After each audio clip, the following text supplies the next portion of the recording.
But it's hard to let go of what you've been holding on to for so long, even if it's not working anymore.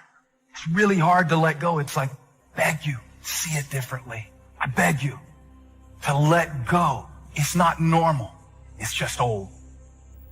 It's time to drop it and move forward. You may be a product of your past, but you don't have to be a prisoner of your past. Everything that's inflexible and everything that's not ready and everything that's backwards and everything that's negative and everything that's carnal and everything that's holding me back, I refuse to take it over into another year and waste another new year with an old mind. The devil is a lie. Just because you're used to it doesn't make it normal. Some of you are taking too much time trying to convince people to love you that do not matter. Tolerating and trying to get people engaged that don't matter, that don't care, that are never ever going to help you get into your destiny. I came to preach to somebody who everybody else might have given up on you. And life might not be where you want it to be, and you might not have been what you could have been, but it's not too late to become who you are. Every single time I hear about an issue, every single time I hear another story of pain, every single time I see a seemingly impossible situation, I smile wryly because I know by the grace of God and by His power, I have a testimony. Come on, it is never too late. Kiss that wrong self-image goodbye. Victory starts in your thinking. Abundance, it starts in our mind. You can't think the same way and expect different results. Start embracing who God says you are. I want to tell you something today. The moment you make up your mind to get up, you can get up. And no devil in hell, no government, no power, no boss, or anything else can hold you. Once you are free in your mind, you are free. I've seen God open doors. I've watched God make my enemies my footstool. I've seen God make a way out of no way. I've seen people who were against me that God made them love me. I saw circumstances that should have taken me out, but God stepped in right on time. See, many things we don't do because, in fact, we want people to like us. There's some necessary losses in life. When you decide acting in your best interest, you're going to lose some friends.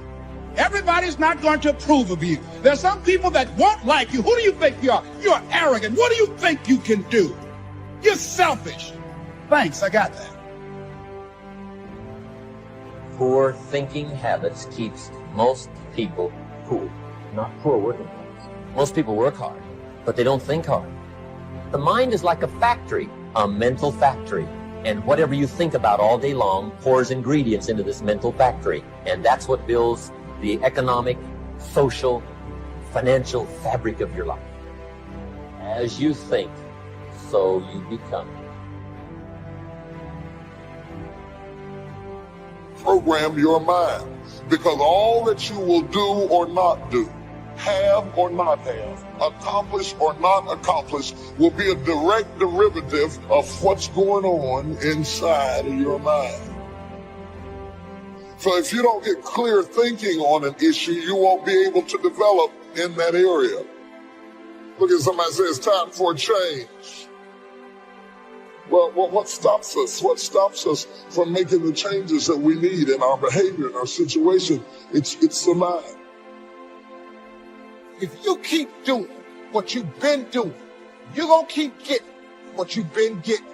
So if you're at a place in your life and you ain't happy with it, you have to change some things. But you have to make a conscientious decision that you're going to change. And it's not dependent on anybody else. It don't matter what your mama think. It don't matter what your coworkers think. It don't matter what your siblings think. It don't matter. This decision is yours and yours alone. People want to know how to stop the laziness, and they want to know how to stop the procrastination. They have some idea in their head, some kind of a vision, what they want to do, but they don't know where to start. They don't know where to start it, They don't know where to start. And so they say, hey, Where do I start? And when's the best time to start? And I have a very simple answer for that. Here and now. Nothing that's happened to you is a surprise to God. Before He laid out the plan for your life, He already knew every person who would hurt you, every mistake you would make, every loss you would go through. The good news is, for every setback, God has already arranged to come back. For every disappointment, a new beginning. For every failure, restoration. You have to put your foot down and say, that's it. I may have gone through some disappointments. I may have made some mistakes, but I'm not going to waste the time I have left worried about what I could have done better, upset over what didn't work out. I'm stepping out of the was, and I'm coming over into the is. I'm dropping the offense, dropping the failure, dropping the hurt. I'm not living my life with any more baggage. I'm going to live my life free. What are you thankful for? Do you thank God daily?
Even little things.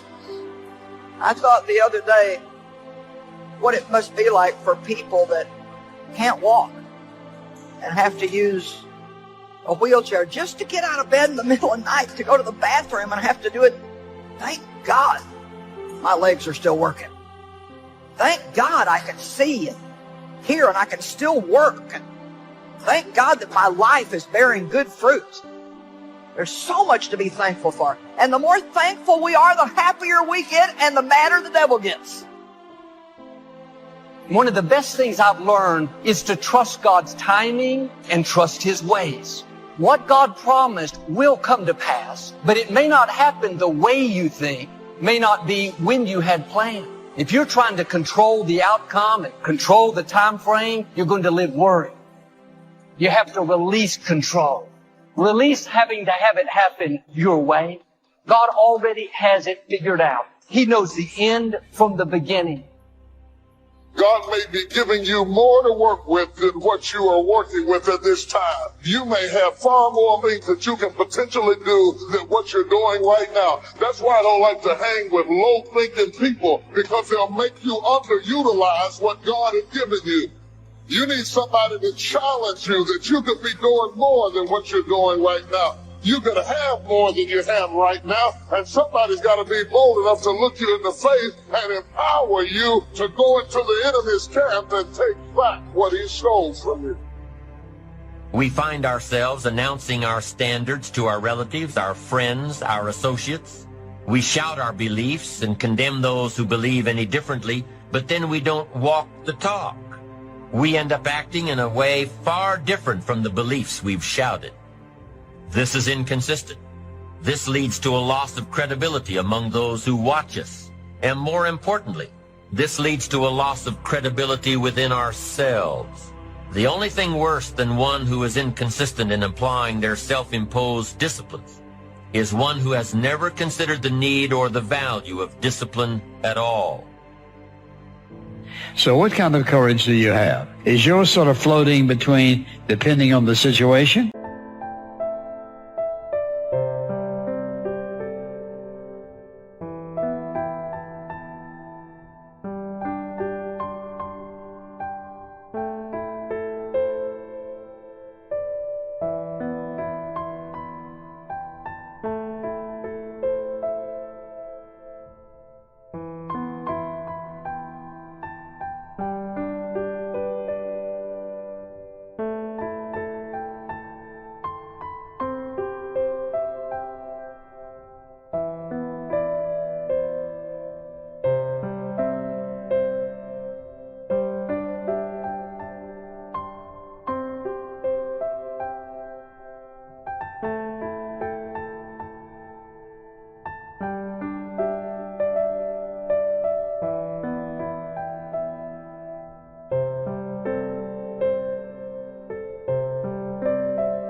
Or do you know the difference between right and wrong for your life? And you've made up your mind. Our mind is the control tower of our life. All of our decisions are there. And the truth is, whatever we are today is the result of what we've been thinking about all those years. As a man thinketh in his heart, so is he. So if you don't like what's going on around you, maybe you should ask yourself the question, what am I thinking about? What do I think about myself? What do I think about other people?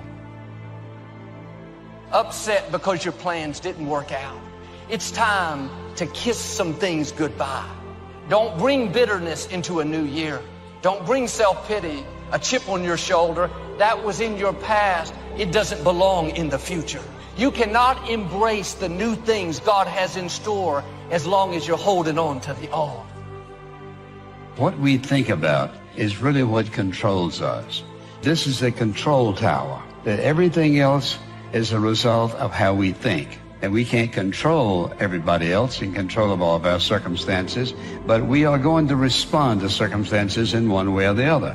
And so what you have to ask is this: what is it that determines what I think? This mind of yours controls everything else in your life. Are you satisfied with your life as it is? Are you? Is your life giving you what you want? If you had your life to live over again, could you have done more than what you've done thus far? When I ask audiences that, most people agree, yes, I could have done more. I know I could have done more. I've wasted a lot of valuable time. If you're going to lose something, lose money. You can recapture that. Don't lose time. You can't get that back. But I think being grateful probably is number one. If you've got a job, you got to be grateful. Say, this is the greatest job in the world. Even if it's a transitional job getting you where you want to go, you got to be grateful. You don't have to love your job or be passionate about your job. Just passionate about staying steady, working hard, learning skills, doing this job so well that the next one will be even better, and taking such good care of this opportunity, another one will present itself. What's next?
For me, after all of this, I don't think that things just happen. I believe that they happen just. We have a mindset. We don't want to be the same coming out of this.